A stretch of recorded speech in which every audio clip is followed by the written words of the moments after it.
गौर भक्त वृंदा। हरे कृष्णा कृष्णा कृष्णा हरे हरे, हरे राम राम राम हरे हरे। तो देवगढ़ और महाराष्ट्र से या हमारे रूपानुगा प्रभु के ऑनलाइन प्रीचिंग से आए हुए सभी भक्तों का मैं स्वागत करता हूं वृंदावन में। बहुत भाग्य है आप लोग के कार्तिक में आप वृंदावन धाम में आए। वृंदावन धाम में आना ऐसे ही अत्यंत श्रेयस्कर है। कार्तिक में आपको आने को मिला है, मतलब भगवान की तरफ से इनविटेशन है। नहीं तो लोग यहाँ से आगरा होकर के पास कर जाते हैं, यहाँ से पास होकर आगरा चले जाते हैं, लेकिन वृंदावन नहीं आ पाते। तो योजना से कोई अपनी योजना से वृंदावन नहीं आता है, भगवान की योजना से आप आए हैं, वो भी कार्तिक में। और आप लोग आज दीपदान भी करने वाले हैं। इससे पहले मैं आगे जाए वैसे तो बता देता हूँ कि दीपदान करने से क्या लाभ होता है पता है? जब कोई व्यक्ति भगवान को कार्तिक में दीपदान अर्पित करता है तो उसके पिछले के कई कई वंशज सब उद्धार हो जाते हैं। अभी तो वंशज प्रार्थना करते हैं कोई तो पैदा हो जाए हमारे वंश में जो कार्तिक में भगवान चक्री को, कृष्ण को दीपदान कर दे और उसकी भगवान कृष्ण की कृपा से वह मुक्त हो जाएंगे। जो दीपदान करेगा उसका तो मुक्ति में कोई संशय नहीं है, लेकिन पूरे वंशज भी मुक्त हो जाएंगे। अगर आप लोग को फैन चाहिए तो फैन पीछे से ऑन हो सकता है। Rupanuga Prabhu just turn the fans there. हाँ, लाइट जला लीजिए जैसे चाहें, कैसे चाहें। ओके, लाइट जला लीजिए, बेटर लाइक दैट। ये वाली लाइट भी जला लीजिए। ओके, सो इधर भी एक लाइट है, उसको भी जला लीजिए। सारी लाइट जला लीजिए, बेहतर होगा। उधर भी एक लाइट है, वो भी जला लीजिए। अंधकार में नहीं रहना चाहिए, यही उद्देश्य है। ठीक है, तो हमारा प्रयोजन क्या है? अभी आप लोगों को कुछ बताना चाहते हैं और मानव जीवन और पशु जीवन में कुछ अंतर है उसको बताएंगे। और हम उसका प्रयोजन बताएंगे कि क्यों ये सब डिस्कशन कर रहे हैं। देखिए, एक सिंपल सी बात है, हम सब लोग सुख चाहते हैं, दुखी तो कोई होना नहीं चाहता है। ये सभी लोग अपने जगत में जो भी कार्य कर रहे हैं वो इसीलिए कि हमें सुख की प्राप्ति हो जाए और दुख की निवृत्ति हो जाए। निवृत्ति समझ रहे हैं? दुख दूर चला जाए और सुख की प्राप्ति हो जाए। लेकिन सुख को हम गलत जगह ढूंढ रहे हैं, और सुख को कहाँ सही जगह ढूंढा जाए वह समझने के लिए व्यक्ति को इंसान और जानवर का अंतर समझना पड़ेगा। मेरी बात समझ में आ रही है अपनों को? कहाँ आपको किस प्रकार से सच्चा सुख प्राप्त हो सकता है, उसके लिए व्यक्ति को समझना होगा कि इंसान और जानवर का अंतर क्या है। अन्यथा हम जानवरों को ही प्राप्त, जानवरों को सहज रूप से आसानी से प्राप्त सुखों को ही ढूंढते रहेंगे, उनको पाने का प्रयास करते रहेंगे, और जो इंसान को विशेष सुख मिल सकता है उसको प्राप्त नहीं कर पाएंगे। क्या है थीम बताइए आज की? हम किस विषय पर चर्चा करना चाहते हैं? असली सुख कैसे प्राप्त हो। क्या बहुत कठिन लग रहा है? अच्छा चलिए मैं एक चीज बोलता हूं। आलू का दाम 5 रुपए किलो है। क्या बोला? आज की थीम है कि हमें असली सुख कैसे प्राप्त हो। क्या बोला? गुड। क्योंकि हम देख रहे हैं कि भौतिक चीजें कुछ बोलूंगा तो तुरंत समझ में आता है, और अगर कुछ आध्यात्मिक बोलूंगा तो बड़ा कठिन लगेगा। आप लोग सोच रहे होंगे बड़ा कोई कठिन प्रवचन करेंगे, संस्कृत के श्लोक बोलेंगे। कुछ नहीं, बहुत सिंपल है और लिटरली कार्टून शो की तरह आपको देखना है। तो थीम याद हो गई, असली सुख कैसे प्राप्त हो ये समझने का प्रयास करना। ठीक है, लेट्स स्टार्ट।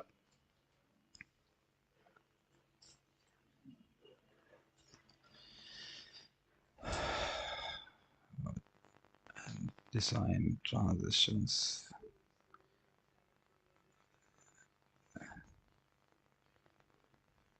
ये F5 दबाने तो चलना चाहिए था ना। ओके, सो आध्यात्मिक चर्चा एक दिन, यानी कृष्ण भावना पहला कदम हमारा है, इसको आगे बढ़ाते हैं। पहले बात है कि रूल्स यानी जो नियम हैं वह इंसानों के लिए होते हैं। अगर किसी को भी कृष्ण भावना में आप प्रचारित कीजिए तो कभी ये नहीं, प्राय लोग बोलते हैं कि हम भाई किसी नियम में नहीं बनना चाहते। आप कभी देखिएगा किसी भी नए व्यक्ति को आप भक्ति के बारे में बताइए कि आप जप करो, आप ये सुबह उठो, या कुछ भी बोलिए, तो वो कहेंगे नहीं, हम किसी भी नियम में नहीं बंधना चाहते और ना ही हम किसी नियम का पालन करना चाहते हैं। ऐसा अनुभव है आप लोगों को? यस। लेकिन क्या ये वास्तविकता है? वास्तविक रूप से हम देखेंगे कि इंसानों के लिए ही नियम होता है, जानवरों के लिए नहीं। समझ में आ रहा है बात? देखिएगा एग्जाम्पल।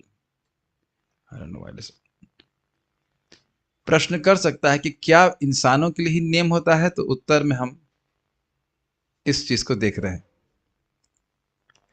हम कानून भंग किए बिना बाएं तरफ से कार नहीं चला सकते या लाल बत्ती को पार नहीं कर सकते। कर सकते हैं क्या बताइए? तो ये ट्रैफिक के नियम है। अब एक काम करिए, आपका जो ग्रुप आ गया ना, आप रूम को बंद कर दीजिए बस, अभी और कोई नहीं आना चाहिए बीच में। तो ट्रैफिक के नियम बताइए, कुत्ते बिल्ली के लिए है या इंसानों के लिए? तो अब आप ये बताइए कि क्या इंसान ट्रैफिक के नियम पालन करता है कि नहीं करता है? करता है। और ना करे तो कि कोई चॉइस है कि उसको उसको उसको मतलब दंड नहीं प्राप्त होगा? होता है। तो अब देख, हम बिल्कुल भक्ति के बारे में भी बात नहीं कर रहे। भौतिकतावादी जीवन में, सामान्य जीवन में भी हम नियमों का पालन करते हैं। आप ऐसे नहीं कह सकते कि हम नियम का पालन नहीं करेंगे और हम स्वेच्छा से चलेंगे और हमें दंड प्राप्त नहीं होगा। और आप ये भी जानते हैं कि नियम का पालन करेंगे तो कुछ पुरस्कार भी प्राप्त होता है। टैक्स देता है कि नहीं व्यक्ति, और टैक्स नहीं दे तो कुछ गवर्नमेंट परेशान करेगी। नौकरी पे जाते हैं तो कुछ नियम पालन करना पड़ता है कि नहीं? तो उसके बिना ही सैलरी मिलती है। यहाँ पे कुछ लोग नौकरी करने जाते ही होंगे। माताएं जो हाउस वाइफ भी हैं घर पे, तो कुछ नियम पालन करती है ना, कि सुबह उठ करके खाना बनाना है बच्चों के लिए या पति के लिए, तभी तो साड़ी मिलती है और सारा कुछ सामान पति ला के देते हैं। और घर में कुछ भी नियम पालन नहीं करेंगे तब भी करेंगे। हाँ, हो सकता है कि किसी के पति ऐसे भी हो जो कुछ भी नहीं करने पे भी देते हो, लेकिन हर व्यक्ति, हर जगह, हर इंसान नियम पालन कर रहा है। कोई विरोध? आप लोग विरोध भी प्रस्तुत कर सकते हैं, माइक दे सकते हैं। क्या हम कह सकते हैं कि हम सुबह उठ करके जो कृत्य करते हैं, वॉशरूम जाना, उसको पालन नहीं करेंगे? When nature calls, nobody stalls। कहाँ नियम का पालन नहीं कर रहे हैं, जरा बताइए। कोई विरोध? ठीक है, गुड। Oh no, fine. आपने कभी ऐसा अनुभव किया है कि व्यक्ति ओवर स्पीड का चालान हुआ है? किसी का हुआ है यहाँ पे? आप 60 से ऊपर नहीं जा सकते हैं वो एक विशेष लेन में, और व्यक्ति 100 पे चलता है, कहता है मैं से बड़ा हीरो कोई नहीं, मैं बहुत तेज गाड़ी चला सकता हूँ। लेकिन उनके कैमरे लगे रहते हैं और तुरंत आपको पकड़ लेंगे, कहेंगे ना तुम ओवर स्पीड कर रहे हो, दिखा भी देंगे तुम्हारी कोई ओवर स्पीड है। तो कहेंगे मुझे पता नहीं था। क्या नहीं पता होना, इससे दंड से बच जाएंगे आप? कोई व्यक्ति नहीं बच सकता है। तो ये सब फाइन किसके लिए है? इंसान के लिए या कुत्ते के लिए? मान लीजिए इसकी गाड़ी में जो व्यक्ति दिख रहा है बेचारा दुखी है, उसके गाड़ी में कुत्ता भी बैठा हो, तो कुत्ते को फाइन होगा कि इंसान को फाइन होगा? बैठे तो दोनों है, शेयरिंग होनी चाहिए ना, आधे आधे। अब बताइए, आप देख रहे हैं मैं किस तरफ जा रहा हूं। इंसान का जीवन उत्तरदायित्व का जीवन है। ठीक है, ये बात क्लियर समझ में आ रही है? नेक्स्ट। अगर हम ऐसा करते हैं तो हमें दंड भुगतना पड़ेगा, यानी कि अगर हम नियम का पालन नहीं करते हैं, ट्रैफिक के नियमों का, हमें दंड मिलता है। किंतु कुत्ता अगर बाई तरफ से चले या लाल बत्ती लांग जाए, उसके लिए कोई नियम नहीं है। Make sense? ठीक है। अब ऐसा क्यों? कोई व्यक्ति कह सकता है कि हमारी इतनी जाति क्यों, उनके लिए तो कोई नियम नहीं है और हमारे लिए इतने सारा नियम। उत्तर क्या है? क्योंकि हमारी चेतना उत्तम है। बहुत सिंपल सी बात सोचिए। हम, मुझे यहाँ नहीं पता कि कौन व्यक्ति यहाँ पे कितना पढ़ा लिखा है, और मैंने पूछा भी नहीं। लेकिन ये बताइए कि यदि आप लोग नहीं आते तो वृंदावन के बंदरों को इकट्ठा करके प्रवचन कर सकता हूं। भाई कुछ तो शिक्षा मिल जाए उनको। और एक छोटे बच्चे को भी मेरी बात कुछ कुछ तो समझ में आ ही रही होगी आपको, है कि नहीं? वृंदावन का वयोवृद्ध बंदर भी मेरी एक बात नहीं समझ सकता। वह यह भी नहीं समझ सकता कि बंदर और कुत्ते में क्या अंतर है। बंदर इंसान की बात तो छोड़ दीजिए, ये बात आपको बहुत हल्की लग रही होगी शायद, लेकिन ये बहुत गंभीर बात है। हम लोग आध्यात्मिक बात को समझ सकते हैं, विवेक हमारे पास है। और इंसान, सारी क्षमा कीजिएगा, जानवर, कितना भी आप उसको ट्रेनिंग दे दीजिए, ये बात कभी नहीं समझ सकता कि उसका आगे का कल्याण कैसे होगा। मैं कुछ समझा पा रहा हूँ मैं क्या बोल रहा हूँ, या आप लोग का मन अभी भी घर में फंसा हुआ है सब्जी में या कुछ इसमें? नहीं समझ में आ रही बात?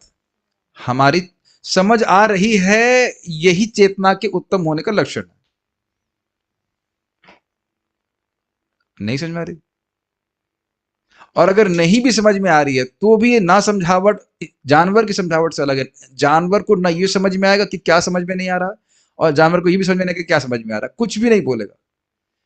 आप लोगों को बोर कर रहा हूं, बोर कर रहे हैं तो यही रुक सकते हैं, कोई आपत्ति नहीं है, लेकिन ये बात समझ बहुत स्ट्राइकिंग नहीं लग रहा आप लोगों को?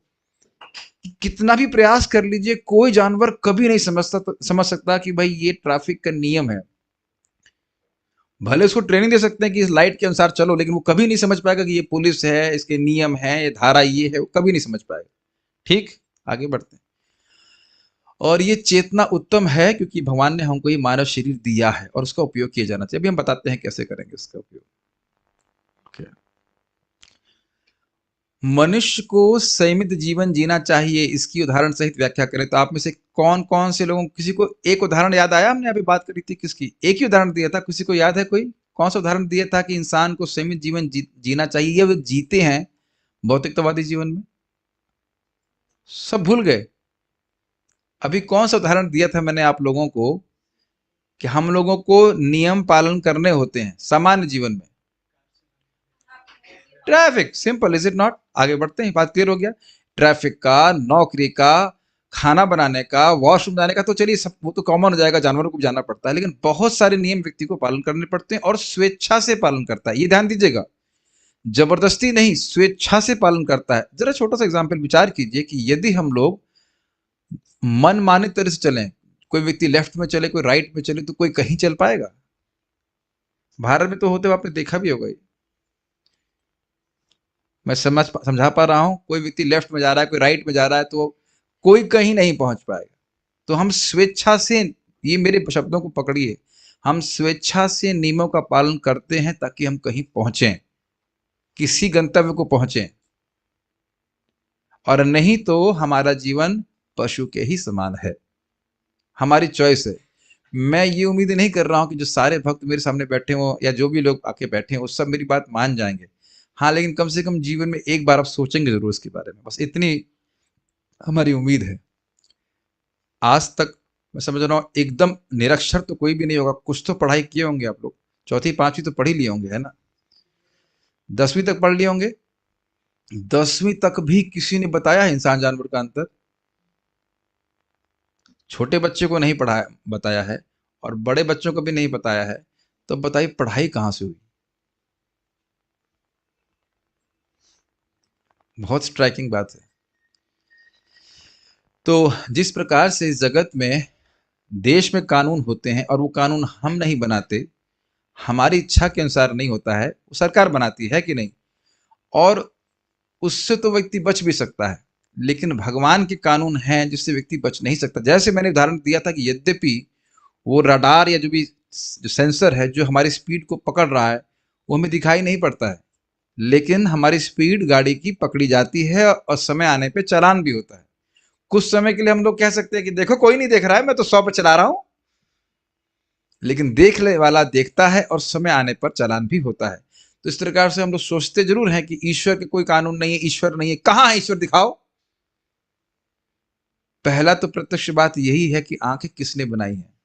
आपके बाप ने बनाई है, मेरे बाप ने बनाई है। हाँ, सही बात है, बाप है भगवान श्री कृष्ण ने बनाई है, लेकिन कितनी कॉम्प्लिकेटेड आई है, आंखें हैं, वह किसी ने बनाई नहीं है, किसी ने हमें दी है, लेकिन प्रश्न कभी नहीं करते हैं कि क्यों।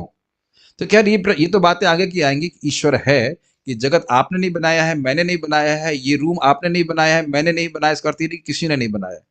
ठीक है, तो इस जगत को बनाने वाला कोई व्यक्ति है, वो ईश्वर है, वो भगवान है, और वह हमें वेद के द्वारा मालूम चलता है, वो आगे की बात है, लेकिन उनके कानून है और उनके कानूनों को समझना ये हमारा कर्तव्य है, और उन कानून का पालन करेंगे तो पुरस्कार प्राप्त होगा, और इतना बड़ा पुरस्कार प्राप्त होगा कि आप कल्पना नहीं कर सकते, और नहीं कानून का पालन करेंगे तो दंड भी प्राप्त होगा। Does it make sense? Is it fair? Is it fair? कभी कभी लोग कहते हैं कि ईश्वर जो है बहुत क्रूर है, ना, क्रूर नहीं है। पुलिस क्रूर नहीं है। नियम हमने पालन करने हैं, नियम हमें सीखने हैं, फिर उसके अनुसार चलना चाहिए। ठीक है, उसे लाभ भी प्राप्त होगा। चलिए, ये श्लोक आप मेरे पीछे बोलिए। सुना है? कितने लोग को श्लोक पता है यहाँ पे? वाह, गुड ऑडियंस। कौन सा जो दिख रहा है यहाँ पे? ओह अच्छा, दिखाया नहीं, हम थोड़ा स्लो थे आप। ये श्लोक आप जानते हैं कितने लोग? Good good good, this is good. कोई नहीं जानता तो इसलिए अब आपको नया श्लोक सिखा रहा हूँ। मेरे पीछे बोलिए। ये महाभारत का श्लोक है। आहार निद्रा भय मैथुनम च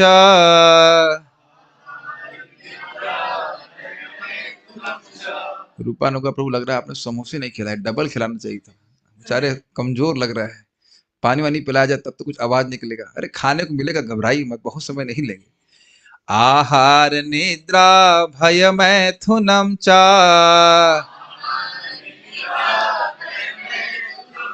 सामान्य में तत् पशुभिर नराणाम धर्मो हि तेषाम् अधिको विशेषः धर्मेण हीना पशुभिः समानः। थोड़ा सा एम्पलीट्यूड बढ़ाइए। आहार निद्रा भय मैथुनम च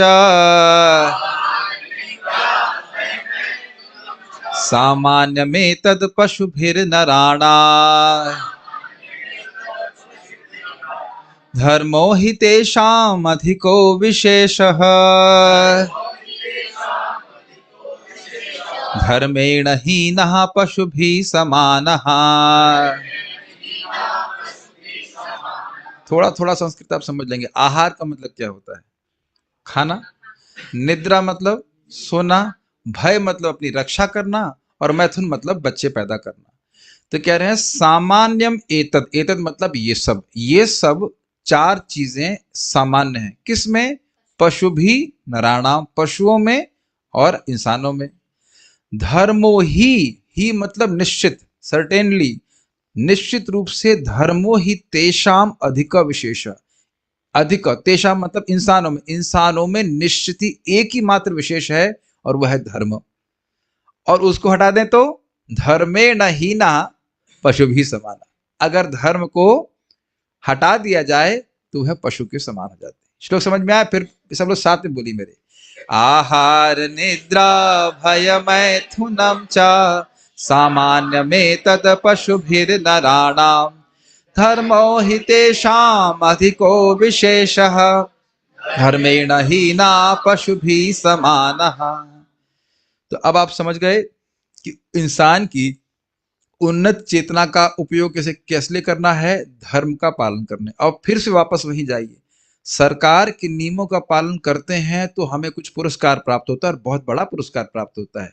और सरकार के नियमों का भंग करते हैं तो किसी को जेल मिलती है इत्यादि। कोई जेल ऐसे पिकनिक करने के तो जाता नहीं है।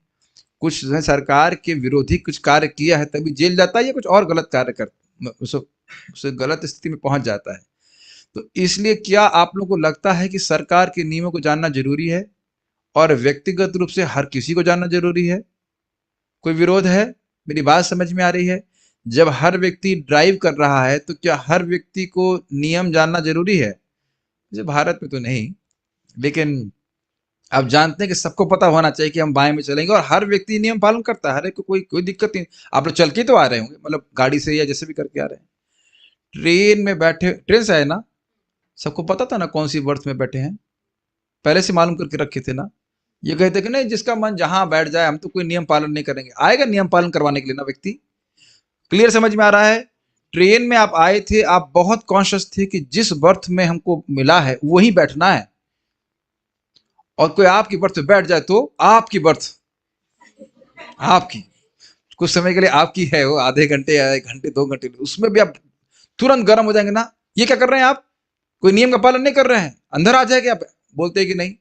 आपको भी अच्छा नहीं लगता, बिल्कुल अच्छा नहीं लगता कि व्यक्ति धर्म का पालन ना करे या नियम का पालन ना करे। गलत बोल रहे, सही बोल रहे? ठीक। जब हमसे कुछ गलती हो जाए तो आप सुधार दीजिएगा। हम पहले ये बताइए कि आज तक कभी इस तरह का श्लोक देखे हैं जीवन में? इतना शक्तिशाली है। आप सोचिए, प्रैक्टिकली आजकल की जो शिक्षा पद्धति है वो केवल हमको इन्हीं 4 चीजों में लगाने के लिए है। और जो कुछ भी हम पढ़ रहे हैं, चाहे न्यूज़पेपर में, चाहे शिक्षा प्रणाली में, जो कुछ भी, इस 4 के बाहर नहीं जाता। चलिए इसके बारे में थोड़ा चर्चा करते हैं। श्लोक तो समझ में आ गया, धर्म से हीन इंसान किसके समान है? पशु के समान है। अब हमारी चॉइस है कि हम पशु की तरह जीना चाहते हैं या वाकई इंसान की तरह जीना चाहते हैं। लेकिन एक बात आपको समझ में आ रही है, धर्म का मतलब नियम। किसी भी धर्म में कुछ नियम होते हैं कि नहीं? भाई कभी भी पूजा ना करता हो, लेकिन दिवाली को गणेश जी और लक्ष्मी जी की पूजा जरूर करता है, कुछ नियम करके करता है कि नहीं? आप किसी की भी पूजा कर रहे हैं, चाहे शिव जी की पूजा कर रहे हैं, कुछ भी, कुछ तो नियम होता है, बेल पत्र करो, ये कुछ, और वो नियम आप नहीं बनाते हो। इतनी बात मानते हो कि नहीं? कोई विरोध? चाहे आप शिव जी की पूजा कर रहे थे या गणेश जी कर रहे थे, किसी भी कर रहे, वो नियम आप नहीं बनाते हैं। You can not make that rule. वो आप पहले से शास्त्र से, किसी से, गुरु जी से या किसी से सुन करके उसके अनुसार करते हैं कि नहीं? पंडित जी कोई आगे आपको बोलता है, एस्ट्रोलॉजर, भाई ये कर लो, ये कुछ यही धागा बांध दो, कुछ कर लो, और उससे तुम्हारा नौकरी लग जाएगी।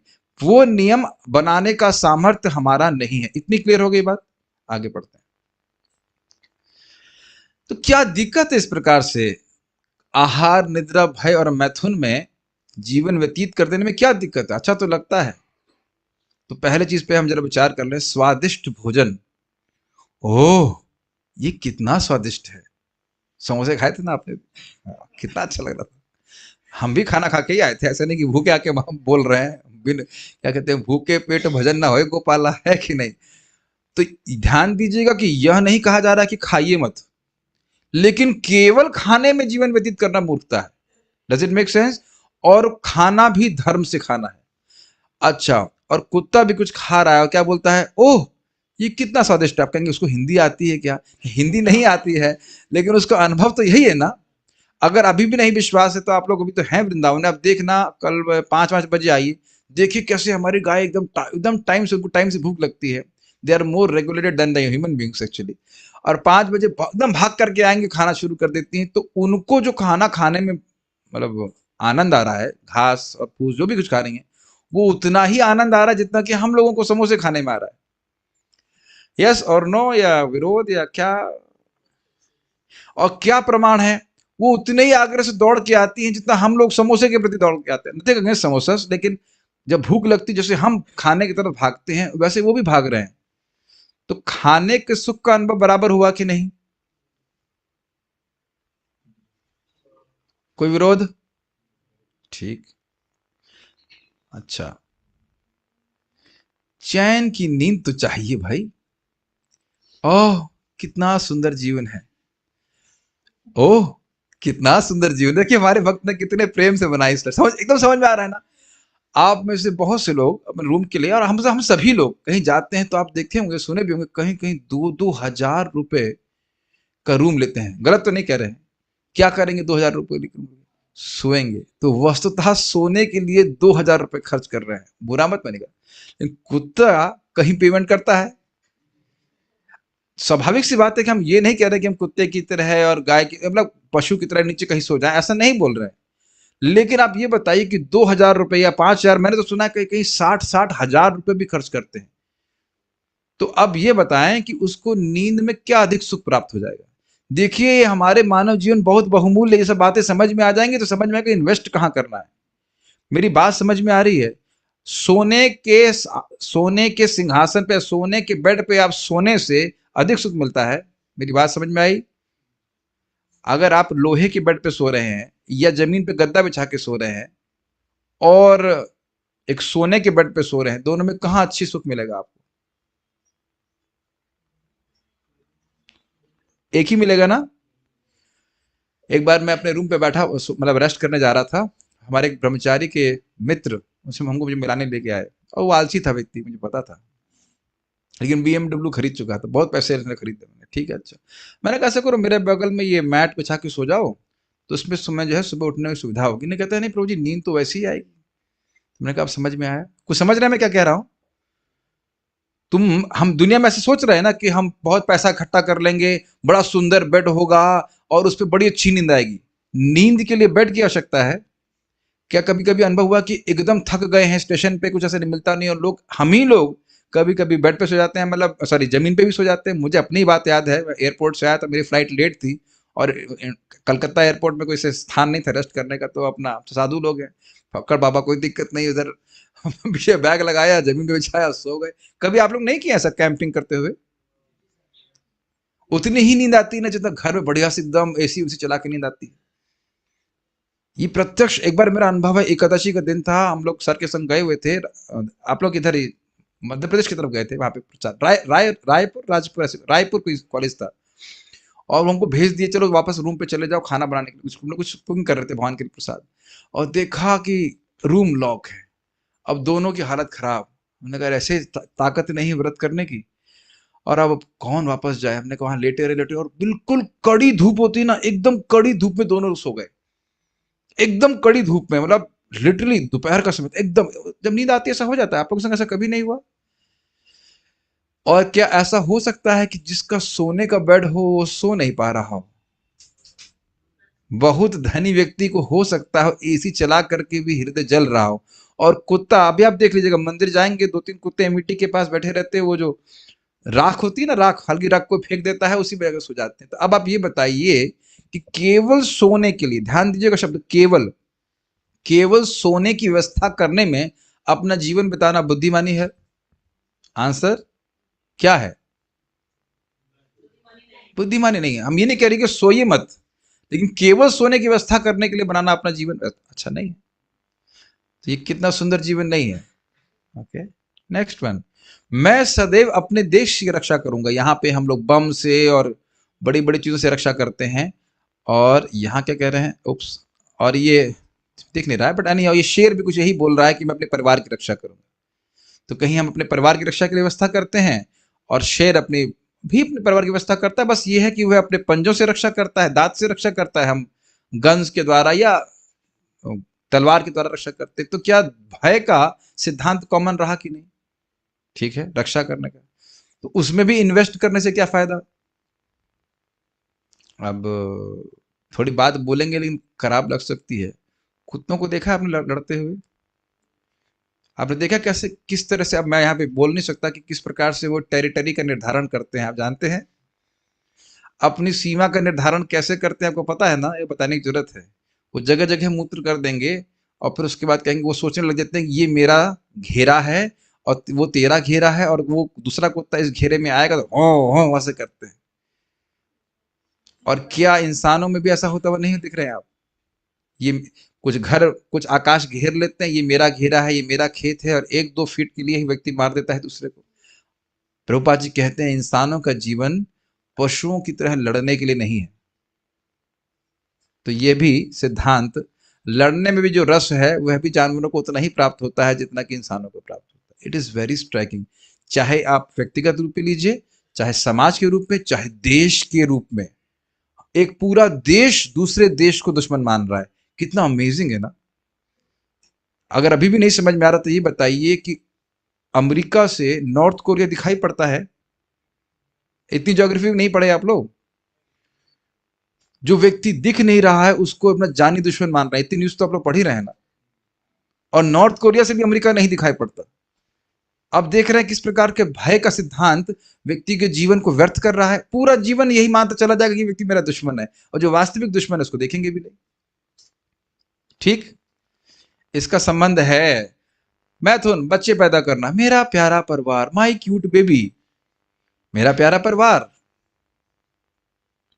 कुत्ता भी अपने बच्चों का पालन कर लेता है। Nothing wrong in having kids, but for what purpose?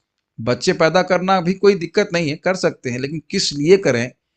क्या पशु की तरह जीवन व्यतीत करें, या पशु की तरह ही अपने बच्चों को पैदा करें? ये विचार करने वाली बात। पशुओं में शादी होती है क्या? तो फिर इंसानों में शादी की क्या जरूरत है? अब समझ में आ रहा है ना, धर्म के पालन की जरूरत है। मुझे जानबूझ के इसको लास्ट में रखा था, मैं रखवाया गया। अब बताइए, अगर इसमें एकदम जानवर की तरह व्यक्ति करने लग जाए, जो कि आजकल होने लग रहा है, स्पेशली अमेरिका में तो होता ही, तो क्या समाज ठीक रहेगा? क्लियर समझ में आ रहा है? ठीक है, ओके। तो क्या है, एक सेकेंड, इसमें तो क्या है जो हमें उन पशुओं से अलग करता है? बताइए। धर्म, नियमों का पालन, और वो धर्म भगवान के द्वारा दिए जाने चाहिए। धर्म क्या है? ईश्वर के कानूनों का पालन करना। ये बातें समझ में आ रही हैं? अब आप लोग कहेंगे कि आप तो बता रहे थे कि खुशी मिलेगी, आप तो धोखा दे रहे हो, खुशी की बात तो अब तक आई नहीं, आप तो नियम पालन करवा रहे हैं। हम बताएंगे इसको, झूठ नहीं बोलने के लिए बैठे हैं यहाँ पे। एक बात यहाँ पे आप लोग प्रश्न कर सकते हैं कि अब इसका उत्तर बड़ा आसान है, पशु धर्म का पालन नहीं करते तो फिर उन्हें पाप क्यों नहीं लगता? बताओ क्यों नहीं लगता? क्योंकि इस प्रकार की बुद्धि ही नहीं है। केवल मनुष्य को ही क्यों लगता है? क्योंकि मनुष्य के पास उच्च चेतना है। सोचिए, गाय को अगर घास नहीं मिलेगी तो मांस खाएगी। अच्छा, शेर को अगर घास नहीं मिले, सॉरी, मांस नहीं मिले तो घास खाएगा नहीं। तो वह प्रकृति के नियमों के द्वारा बंधे हैं, लेकिन इंसान को जब जो मिल जाता है वही खा लेता है, सोच रहा है कि वह नियमों से अलग है। ये मूर्खता है। और आप ये बताइए, किस प्रकार से जीवन की मौलिक प्रक्रियाओं में, मैं नहीं होना चाहिए, में मनुष्य पशु से कम नहीं है? चार चीजें सामान्य क्या हैं इंसान और जानवर में? आहार, निद्रा, भय और मैथुन। ठीक है। अब हम बात कर रहे हैं मानव जीवन के फायदे के लिए। और आपने अगर ध्यान दिया हो, जो बात बोली गई थी उनके तुलनात्मक अध्ययन के द्वारा, कि जो सुख आहार का इंसान को मिल रहा है वही पशु को मिल रहा है, जो सुख सोने का पशु को मिल रहा है वही इंसान को मिल रहा है। ये बात समझ में आ गई सबको? और जो भय का क्रिया है वही इंसान की, वह जानवर की है। और मैथुन में भी वही सुख जो इंसान को मिल रहा है वह जानवर को मिल रहा है। तो अब आप देख रहे हैं कि इन चार क्रियाओं के बियॉन्ड हमारे पास सुख का कोई साधन नहीं है। नॉर्मली, सामान्यतः इन चार क्रियाओं को करने के लिए ही व्यक्ति मेहनत कर रहा है। कोई विरोध? देखिए, अगर किसी से मेहनत करानी है तो उसकी शादी करवा दीजिए। गलत बोल रहे हैं या स्वीकारनीय बात है? हम ये नहीं कह रहे कि शादी करो या नहीं करो, ये हम कई बार सुनते हैं और घर में बोलते हैं बेड़ी डाल दो उसकी है। ये भी हम अपने मन से बोल रहे हैं या सुना है आपने? गलत तो नहीं कह रहे ना? अगर व्यक्ति शादी ना किया हो तो उतनी मेहनत करने वाला है क्या? बताइए। ठीक है, तो आप समझ गए। और शादी क्यों कर रहा है? मैथुन के सुख के लिए। लेकिन वह भी कितना? वह तो कुत्ते और बिल्ली को भी प्राप्त हो रहा है। तो अब सिंपल सी बात समझिए, मान लीजिए आप एक इंजीनियर हैं और आपको चौक क्या कहते हैं, चपरासी की सैलरी मिले, तो आप उसको न्याय मानेंगे? ना भाई, हम तो बहुत क्वालिफाइड हैं, हमको तो ये चपरासी की कैसे सैलरी मिलेगी? बताइए। तो अब हैं हम लोग, समझ रहे हैं बात, हम हैं इंसान और पशुओं के सुख से संतुष्ट हो जा रहे हैं। क्या ये न्याय है? क्या अपने संग हम न्याय कर रहे हैं? ये बताइए। आप मेरी बात समझ रहे हैं? हम अपने फुल पोटेंशियल को इस्तेमाल नहीं कर रहे। तो अब मानव जीवन के फायदे के बारे में चर्चा करेंगे और उसका संबंध सच्चे सुख से है। क्या कुछ लोग फॉलो कर पा रहे हैं मैं क्या बोल रहा हूं? मानव जीवन का क्या फायदा था? हम धर्म का पालन कर सकते हैं। कौन सा धर्म पालन करके हम महान लाभ को प्राप्त कर सकते हैं? महान लाभ मतलब अत्यंत सुख, वो हम चर्चा करने वाले हैं। मैं बहुत तेज जा रहा हूं या समझ में आ रहा है? Okay, good. ये एक श्लोक है, अब इसको मेरे पीछे आप नहीं गा पाएंगे इसलिए मैं स्वयं ही बोल रहा हूं। जन्मादस्य यतोऽन्वयादितरतश्चार्थेष्वभिज्ञः स्वराट् तेने ब्रह्म हृदयादि कवये मुह्यन्ति यत् सूरयः तेजो वारिमृदां यथा विनिमयो यत्र त्रिसर्गो मृषा धाम्ना स्वेन सदा निरस्तकुहकं सत्यम परम धीमहि। घबराई मत, ये श्लोक याद करने की जरूरत नहीं है अभी आपको, अभी आगे सिखाएंगे, अभी नहीं।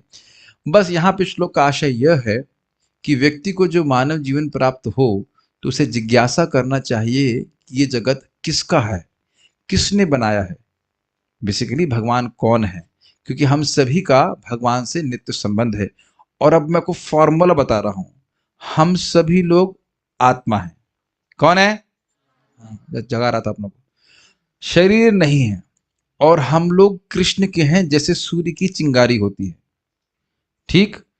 तो जब चिंगारी सूर्य के संग है तो प्रकाशमान है कि नहीं? लेकिन अगर मट्टी में गिर जाए, पानी में गिर जाए तो बुझ जाएगी। ठीक, तो ये सब बातें बहुत गंभीर श्लोक है, लेकिन इंसान का जन्म प्राप्त करके व्यक्ति अपने संबंध को भगवान से समझ सकता है। और इस श्लोक का मतलब यहाँ पे तात्पर्य यही है कि हम उन भगवान पे ध्यान करते हैं जिनसे ये पूरा जगत आया है, जो इस जगत का पालन कर रहे हैं और उसका संहार करने वाले भी हैं, इत्यादि, जिन्होंने ब्रह्मा जी को ज्ञान दिया। मतलब बेसिकली यहाँ पे जो सत्यम परम धीमे शब्द है वो बता रहा है कि हम सब लोग भगवान पे ध्यान करें और ये मानव जीवन का फायदा है। हम भगवान का स्मरण कर सकते हैं, ये भगवान का फायदा है, मानव जीवन का फायदा है। ये लग रहा है आप लोग कि आप भगवान का स्मरण कर सकते हैं? बंदर भगवान के बारे में सोच सकता है? आप सोच सकते हो? यही तो बात बोल रहा हूं। किसमें क्या कठिनाई है? आप भगवान के बारे में श्रवण कीर्तन कर सकते हैं, उनका जप कर सकते हैं, भक्ति कर सकते हैं, और वो नहीं कर सकते। तो अब ओके, तो यहां पे हम बात रुक करके अपने बात को समेट रहे हैं। कैसे हम लोग सुखी हो सकते हैं, बात हुआ था। मानव जीवन का फायदा क्या सीखा आपने? हम धर्म का पालन कर सकते हैं, ठीक। और अब हम कौन सा धर्म का पालन करें जिससे सुख प्राप्त हो?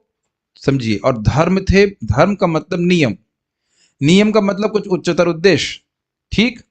तो अब हम सुखी कैसे होंगे? समझिए, सुखी तब होंगे जब अपने हृदय को हम शुद्ध कर लेंगे। हृदय मीन्स कॉन्शियसनेस, माइंड, मन। मन में भी है ना काम, क्रोध, लोभ, मोह, मात्सर्य इत्यादि। इसको हमें साफ करना होगा। और हम सभी जीवों के हृदय में भगवान के प्रति सुप्त प्रेम है। भगवान है श्री कृष्ण। कुछ बातें मैं थोड़ा फॉरवर्ड बता दे रहा हूं। जहां पे सत्यम परम धीमहि बोला गया वो भगवान कृष्ण है। तो अब जब व्यक्ति अपना सुप्त प्रेम को परधर्म का आचरण करके, अभ्यास करके भगवान के प्रति जागृत कर लेता है, तो जब वह भगवान की भक्ति करता है तो उसको असीमित सुख मिलता है। मुझे पता है कि सब ऊपर से चला गया, फिर से रिपीट कर रहा हूं। अभी क्या आप लोगों को सुख मिल रहा है? असीमित सुख? अरे प्रभु जी, असीमित क्या? असीमित भी नहीं मिल रहा है, कुछ भी नहीं मिल रहा है। केवल हम लोग किस में फंसे हैं? आहार में, निद्रा में, भय और मैथुन में, यही सुख में लगे हुए हैं।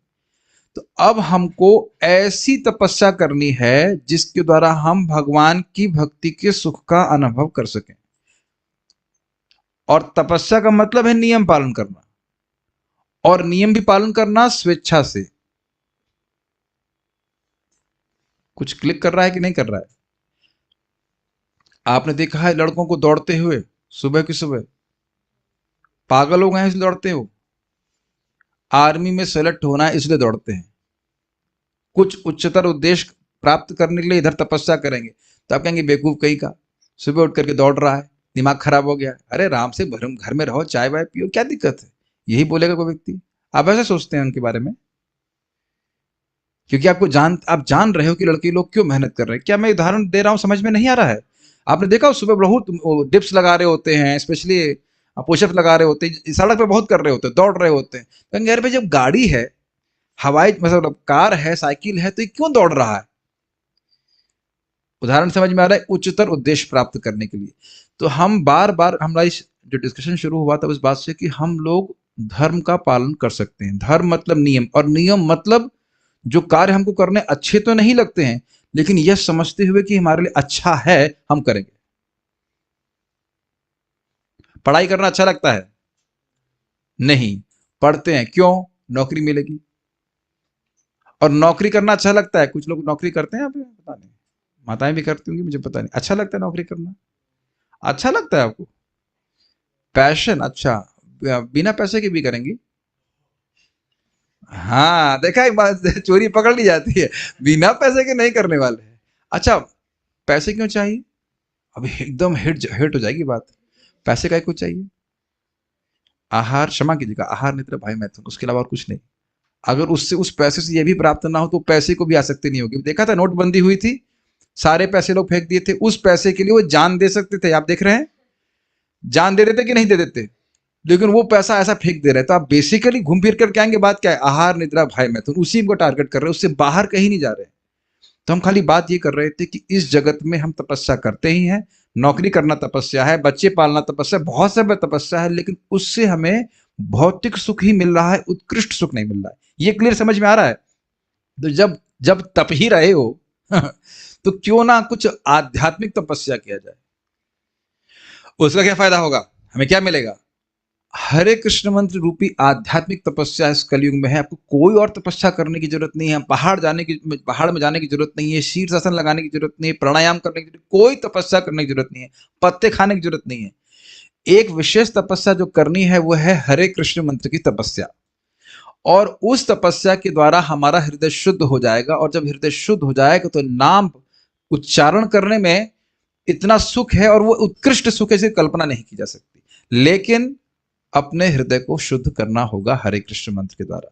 तो क्या लगता है आपको, हमारे बंदर और बाकी भैया लोग, भैया मतलब जितने जो जानवर पशु हैं, वो सब लोग हरे कृष्ण कर सकते हैं?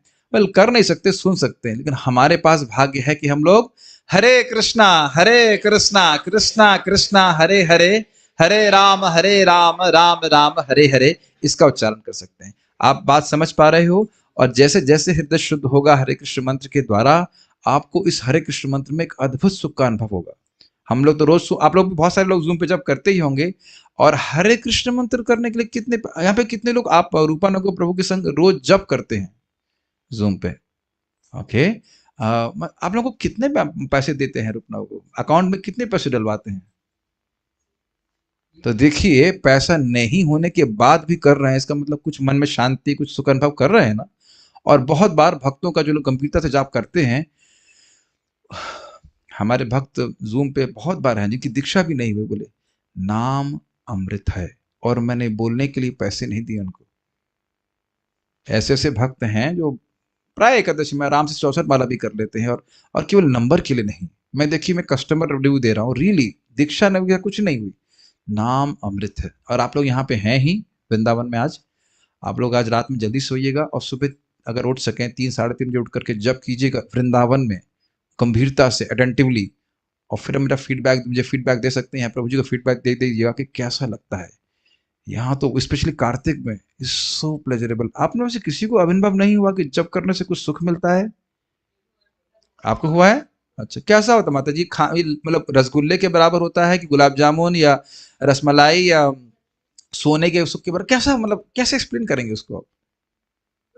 बैठे रहे। हाँ हाँ। नहीं, मैं ये नहीं बोल रहा हूँ कि गुस्सा, इरिटेशन, वो जो जप में सुख मिलता है वो क्या ऐसा होता है? अरे, अच्छा तो हमें गुलाब जामुन में खाने में भी लगता है। अब देख रहे हैं, बैठ जाइए, मुझे पता है माता जी से एक्सप्लेन नहीं कर सकती हैं उसको। जाप करने में वो जो सुख है वो है, आप एक्सप्लेन नहीं कर सकते हो। जैसे रसगुल्ला खाने का भी सुख क्या है, उसको एक्सप्लेन नहीं कर सकते, खाया जाता है। तो आप सभी लोगों से निवेदन है कि इस हरे कृष्ण मंत्र को गंभीरता से लें, भगवान का नाम जप करें। वृंदावन में आए तो और भी लाभ होगा, और अन्यथा भी घर जाएं तो नाम जप करें। रियली इस नाम जप को करते समय ध्यान दीजिएगा। बस एक बात ध्यान रखिए, अब नौकरी की इच्छा हो तो अलग बात है, पता नहीं, लेकिन वस्तुतः जप करते समय ये इच्छा रखें कि भगवान आपके चरणों में मेरा प्रेम हो जाए। मैं सीक्रेट बता रहा हूँ, ये भागवत, ये बृहद भागवत अमृत में, उससे क्या हो जाएगा? अगर भगवान के चरणों में प्रेम बढ़ रहा है, ये जितनी मात्रा में प्रेम बढ़ गया उतनी मात्रा में भक्ति करने में बहुत सुख मिलेगा। और जब पूर्ण प्रेम मिल जाएगा तो चाहे आप जप कीजिए, चाहे आप कथा सुनिए, चाहे कुछ भी कीजिए, अनंत सुख मिलेगा। तो अब समझ में आया कि मैं सब बातें क्यों कह रहा था। भाई, इंसान का जीवन केवल मानव पशुओं की तरह व्यर्थ करने के लिए नहीं है, और भगवान के लिए कुछ तपस्या कीजिए, कोई कठिनाई नहीं है। जीव को हिलाने में क्या दिक्कत है? लेकिन लाभ बहुत अधिक है। अगर आप मुझे 10 मिनट और दें तो मैं कुछ हरिनाम के बारे में बताना चाहूँगा। और बहुत ही प्रसिद्ध श्लोक है, यहीं पास में ही सनातन गोस्वामी जी की समाधि है, शायद आप उनको लेके भी जाएंगे बाद में। तो उनका एक श्लोक है, उसको भी मैं बताना चाहता हूँ, और वो बहुत प्रसिद्ध श्लोक है, वो सुन करके आप लोग चकित हो जाएंगे। So let's see what is that श्लोक। इसको भी मेरे पीछे गाने का प्रयास कीजिएगा आप लोग। देखिए, नाम की महिमा श्रवण करने से नाम में श्रद्धा होती, शुरुआत में समझ में नहीं आता कि हम कर क्या रहे हैं। तो जरा मेरे पीछे गाइए। Can you see? या, ओपन इट। जयति जयति, I have send you personally on Vipin. Can you see that? Yes, yes, not normal. हाँ ठीक है, ऐसे दिखाइए, कैसे दिख जाए, छोटा कर दीजिए। हाँ बस, तो को दिख रहा है? जयति जयति नामानंद रूपम मुरारे,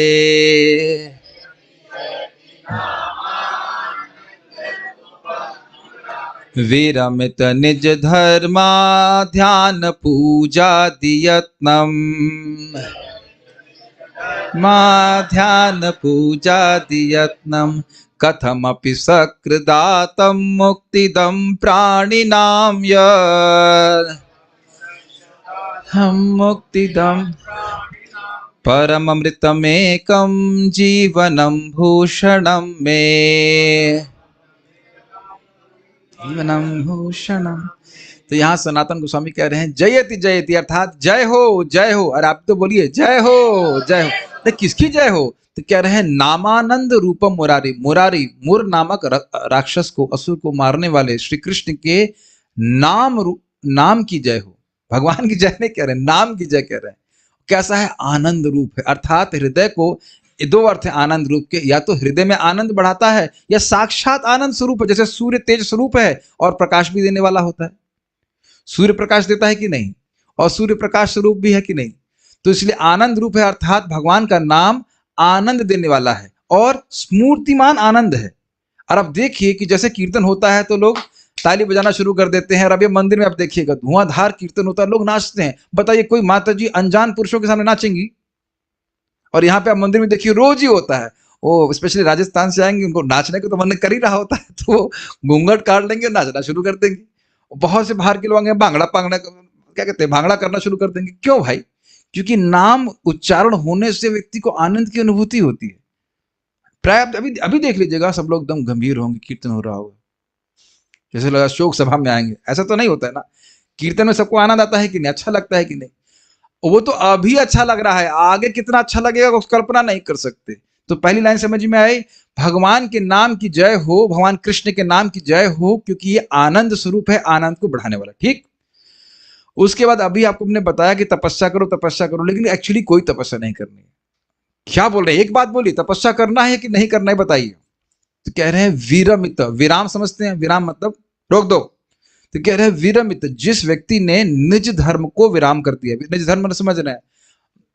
ब्राह्मण के, क्षत्रिय के, वैश्य, शूद्र आदि के नियम होते हैं, बहुत सारे करने होते हैं। गृहस्थ के, ब्रह्मचारी के बड़े बड़े कठिन नियम होते हैं और उनका पालन करने में बहुत परिश्रम होता है। और वस्तुतः उसको तपस्या कहते हैं। कहते हैं ना, हमसे नहीं हो सकता भाई, वो हम उसको विराम देते, हमसे नहीं हो पाएगा। अरे तो भाई वर्णाश्रम के नियमों को तो योगी जन भी छोड़ देते हैं। ध्यान पूजा करते हैं तो कहते हैं नहीं, ध्यान में बड़ा कष्ट है, मन को लगाओ, बहुत आसन आसन लगाओ, बड़ा मुश्किल है भाई, वो भी हम नहीं कर सकते। तो अरे कम से कम विग्रह की पूजा तो करो। विग्रह की पूजा, आरती वारती करो भाई, उसमें बड़ी दिक्कत है, नहाना पड़ेगा।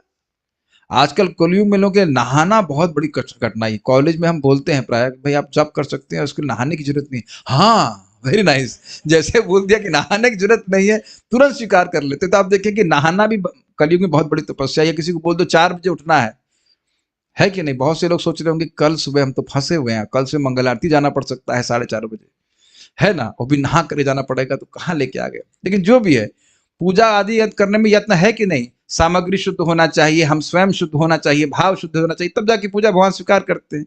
तो कहते हैं सभी को विरमित, यानी विरमित निज धर्म, विरमित ध्यान, विरमित पूजादि यत्नम। यत्न मतलब प्रयास। बहुत तेज जा रहा हूं, समझ में आ रहा है ना? तो भाई हमसे स्वधर्म हो सकता है ना, हम ध्यान कर सकते हैं और ना हम पूजा कर सकते, कुछ नहीं कर सकते। और आदि मतलब श्रवण कीर्तन भी, श्रवण के लिए भी आवश्यक है कि अब कोई वैष्णव मिले तब हम श्रवण करेंगे। तो ये सारे प्रयासों को छोड़ करके कथम अपि, कथम मतलब किसी भी प्रकार से, कथम अपि मतलब किसी भी प्रकार से, और सकृत यानी एक बार, आत्म मतलब बोल दिया। क्या बोला? हरि। क्या बोला? हरि। ऐसे यहाँ पे आपने बोल दिया एक बार भी। तो ये भगवान का नाम उस व्यक्ति को मुक्तिदम, मुक्ति प्राप्त कराने वाला है। जैसे समझिए इस बात को, अभी हम दरवाजे को लॉक किए हुए हैं तो हम लोग बाहर चले जाएंगे, लेकिन दरवाजा खुल गया जैसे ही तुरंत भागने का, बाहर भागने का सिस्टम है ना। आप प्रभु जी भाई तो उसी में तो लगे हुए हैं, उसी को तो वेट कर रहे हैं कि अब रूपा नगो प्रभु खोले और हम भागे यहां से, है कि नहीं? कथम अपि, कैसे? जैसे यहाँ पे हरे कृष्ण मंत्र लिखा हुआ है, तो अब मान लो कोई बोल नहीं रहा है, खाली देख रहा है उसको, क्या लिखा है, ठीक, ये हो गया आंखों से देखना। ठीक। और कोई व्यक्ति, मान लीजिए हम लोग को रहे हरे कृष्णा, कोई व्यक्ति, अच्छा, जैसे इंडोनेशिया में हम लोग मैं गया था प्रचार के लिए, तो वहाँ एक पिकनिक स्पॉट है बड़ा सुंदर। तो वहां के भक्त लोग गाते बड़ा सुंदर, तो गा रहे थे, तो मैं देख रहा था कि एक व्यक्ति नीचे उस गार्डन में नीचे सिगरेट पी रहा है, वो देख रहा था क्या हो रहा है। उसी दिन से वो मुक्त हो गया, कान से संपर्क हो गया। कुछ समझ रहे हैं बात को? अच्छा, और उसके बाद आंख से हो गया, कान से हो गया, त्वचा। अगर कहीं हरे कृष्ण मंत्र उकेरा गया है, उकेरा समझते एनग्रेव, और आपने उसको से छू लिया, कोई व्यक्ति मान लीजिए देख नहीं पा रहा, खाली छू रहा है उसको, तो भी मुक्त हो जाएगा। अच्छा, कभी देखा है कि हरे कृष्ण मंत्र का बैनर लेकर चलते हैं लोग कीर्तन में? या कभी आपने देखा है स्पीकर लोग टांग लेते हैं? कोई नए लोग होते हैं तो स्पीकर टांगो, नए लोगों की यही सेवा होती है स्पीकर टांग लो। तो आप जान रहे हैं ना कि हरे कृष्ण मंत्र से बोला जा रहा है, तो हरे कृष्ण मंत्र को लेके जा रहा है कि नहीं? कुछ समझ रहे हैं? ये भी संपर्क हो गया, मतलब किसी तरह हरि नाम की संपर्क होगा। यहां तक कि बोला कि हरे कृष्ण मंत्र बोल करके जल लिया है, जल फेंक दिया, तो भी वह मुक्त हो जाएगा। अब मुझे इसलिए संकोच हो रहा था कि पता नहीं आप लोग विश्वास करेंगे कि नहीं करेंगे, लेकिन ये झूठ बोलने के लिए सनातन गोस्वामी पाद नहीं है। वो महाप्रभु के अनुयायी हैं, उनके पहले शिष्य हैं, और इन वहीं पास में समाधि, आप हो सके तो उनके पास लेके जाइएगा, उनका आशीर्वाद प्राप्त कीजिएगा। नाम की महिमा तर्क से नहीं समझ में आती, कि मुक्त पुरुष इस बात को समझते हैं। अजामिल कहानी आप लोग शायद जानते होंगे, उसको हम यहाँ नहीं सुना रहे। और अगर मान लीजिए कोई कहे कि चलो भाई मान लिया कि हरि नाम जो है करने से मुक्ति हो जाती है, लेकिन बारंबार करने से होगी ना? कहते नहीं, सकृत केवल एक बार बोलने से। तब आप कहेंगे तो प्रभु जी हमने तो बोल दिया, आप हमें क्यों परेशान कर रहे हो? 1 माला करो, 16 माला करो, फिर वृंदावन आओ, ये करो वो करो, मुक्त हो गए ना हम लोग। लेकिन देखिए, मुक्ति हमारे जीवन का लक्ष्य नहीं है। हमारे जीवन का लक्ष्य ये है कि यही नाम हमको अमृतमय रूप में प्राप्त हो जाए। अभी हम लोग जब करते हैं तो कभी कभी भारी भी लगता है, वो अविद्या के रोग के कारण होता है कि हम लोग बीमार हैं। तो सनातन गोस्वामी अपना संबंध नाम से क्या कह रहे हैं? परम अमृतम एकम जीवनम भूषणम। ये मेरे लिए परम अमृत है। किससे श्रेष्ठ? वैकुंठ के सुख से भी श्रेष्ठ। वैकुंठ जानते हैं ना, भगवान का धाम, उससे भी श्रेष्ठ अमृत है। एकम, और यही पीना है मुझे, और कुछ पीना नहीं है। जीवनम भूषण, और यही मेरा जीवन है, यही मेरा प्राण है। भूषण, और यही मेरा आभूषण है। तो आप समझ रहे हैं कौन सी तपस्या कर रही है? हरे कृष्णा कृष्णा कृष्णा हरे हरे, हरे राम राम राम हरे हरे। इसके द्वारा हमारा जीवन जरूर सुखी हो जाएगा। कोई प्रश्न है किसी भक्त का तो मैं ले सकता हूं, अदरवाइज स्टॉप हियर। कोई प्रश्न है किसी का? कोई विरोध है? वाह, बड़े अच्छे लोग हैं, कोई विरोध भी नहीं करते। कोई प्रश्न? माइक दीजिए, जिसके तो माइक है।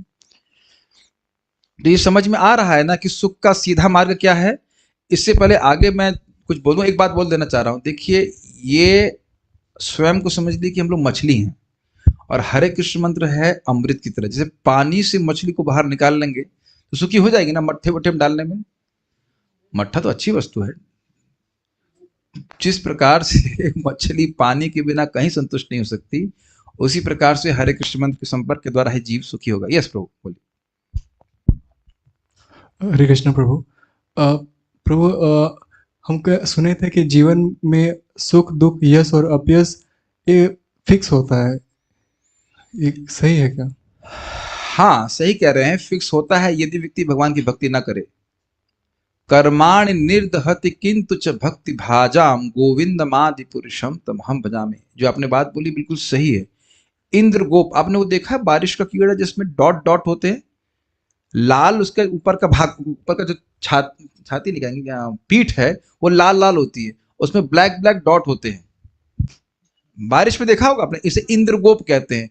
वो इंद्रगोप कीड़ा और इंद्र कर्माण, कर्मों से बंधे हैं, उनको भोगना ही पड़ता, जो आप बात बोल रहे हैं। लेकिन कोई गलती से भी नाम उच्चारण कर दिया, हरि बोल दिया, कैसे बोल दिया? हरि, गलती से बोल दिया। जैसे गलती का मतलब, जैसे हमारे प्रभु जी जर्मनी से हैं, तो वहां पे भी लोग कैसे नाम उच्चारण करते हैं? मक्खन का ऐड है, रामा, तो मक्खन, वो तो मक्खन सोच रहा है ना, लेकिन गलती से राम बोल दिया तो उसी दिन सारे कर्म ध्वंस होते हैं। अपने मन से नहीं बोले, रूप को समझे बोलते हैं। यद ब्रह्म साक्षाद कृति निष्ठयापि विनाश मायाति विना न भोगये, अपैति नाम स्फुरणे न तत्ते प्रारब्ध कर्मेति विरौति वेदा। सारे वेद कह रहे हैं कि ब्रह्म का खूब ध्यान कर रहा है, फिर भी उसे प्रारब्ध कर्म भोगने होंगे। लेकिन कदाचित क्या बोल दिया उसने? हरे कृष्णा कृष्णा कृष्णा हरे हरे, हरे राम राम राम हरे हरे। तो प्रारब्ध कर्मेति विरौति वेदः, जो कर्म भोगने भी हैं वह भी दूर चले जाते, सारे वेद ऐसा कहते हैं। तो कहेंगे हमारे जीवन में दुख क्यों आ रहे हैं? अब बहुत ध्यान से प्रोसेस कीजिए। इसका नाम क्या है आपका? Raghavendra. Oh what a wonderful name, Raghavendra. तो राघवेंद्र जी देखिए, हमारे जीवन में भक्ति करने के बाद भी दुख आता है, लेकिन वो कर्म के अनुसार नहीं आता। जैसे माताएं यहाँ पे हैं, और आप जानते हो कि माता जी लोग बच्चों को कभी कभी कड़वी दवा खिलाती हैं और कभी कभी मिठाई देती हैं। प्राय मिठाई देती हैं, कभी कभी कड़वी दवा देती हैं। तो भक्ति में आने के बाद जो दुख है वह भगवान के द्वारा सीधे दिया जा रहा है ताकि आप उनके पास आ जाओ। तो वो दुख है, सुख है या नहीं है, लेकिन ये ध्यान रखिएगा। और जहां गर्दन कटनी होती वहां उंगली कट जाएगी। तो ये तो काफी कंपनसेशन है, नहीं? समझ में आ रहा है? ये सच्ची घटना है, हम नाम नहीं रख रहे। हमारे एक स्टूडेंट हैं, उन मैं जब उस वक्त बाली में था तो फोन किए, प्रभु जी बड़ी परेशानी हो गई, ये हो गया फलाना का। उनके पिताजी पे झूठ ही मर्डर का केस लग गया और थोड़ा पैसा भी काफी खर्च हुआ उनको बचाने में। लेकिन उनको एक एस्ट्रोलॉजर बोला, हम देखिए हमारी बात पे विश्वास नहीं हो रहा, कभी कभी लोगों को ज्योतिष की बात पे विश्वास होता है, तो आजकल ज्यादा ज्योतिष पे विश्वास करते हैं। तो कह रहे देखिए आपका लड़का भक्ति कर रहा है, वो नहीं कर रहे थे, आपका लड़का भक्ति कर रहा है, नहीं तो ऐसी दुर्गति होती है आपकी कि आप निकलने वाले नहीं थे। खुद उसने बोला, जबकि ज्योतिष कोई डिवोटी नहीं था। और ये सत्य बात है, जो भगवान की भक्ति करता है उसके परिवार वाले की भी रक्षा भगवान करते हैं। ये शास्त्र का वचन है। उसकी रक्षा कराएंगे तो आप छोड़ ही दीजिए, छोड़ दिए, मतलब रक्षा तो उसकी तो रक्षा करते ही हैं, और जो उसके परिवार वाले उनकी सबकी रक्षा करते हैं। यद्यपि परिवार वाले भक्त भी ना हो तो भी, क्योंकि जन्म तो दिया है ना उसको। ये शरीर कहाँ से आया? माता पिता से आया ना। माता पिता चाहे कितना हो बोले, अरे पागल हो गया है तू, ये पागल हो गई है, जब क्यों कर रही है, इतना भी अगेंस्ट हो, जैसे हिरण्यकश्यप था प्रहलाद के अगेंस्ट, फिर भी भगवान हिरण्यकश्यप का उद्धार किए। तो बताइए, जब माता पिता का और पूर्वजों का उद्धार कर रहे हैं तो फिर आपका क्यों नहीं करेंगे? समझ रहे हैं? तो थोड़ा बहुत कष्ट होगा तो वो कोई बहुत बड़ी बात तो है ना। चांटे तो माता भी मारती है, लेकिन उसके चांटे में और पुलिस के चांटे में अंतर है कि नहीं? तो ध्यान दीजिएगा कि नाम जप करने वाले को जीवन में कुछ कष्ट आएगा, लेकिन इतना कोई बड़ा कष्ट नहीं हो कि आप सहन ना कर पाओ। थोड़ा बहुत कष्ट आ सकता है, लेकिन प्राय जो महान महान कष्ट है वो सब नष्ट हो जाते हैं। ये भी रूप गोस्वामी इस बात को पुष्ट करते हैं। ठीक है, सो लाइक दैट। और कोई प्रश्न यहाँ पे किसी बात का है? So thank you all for coming. और अब आप लोगों का एक दायित्व तो है कि अपने वंशजों का उद्धार कीजिए। सब लोग भगवान के पास जाइएगा, अभी मंदिर में दर्शन कीजिए, प्रणाम कीजिए और उनको दीपदान करिए। Thank you for coming. और ऐसा मैंने कुछ कह दिया जो आप लोगों को कुछ बुरा लगा, उसके लिए क्षमा चाहूंगा। वेरी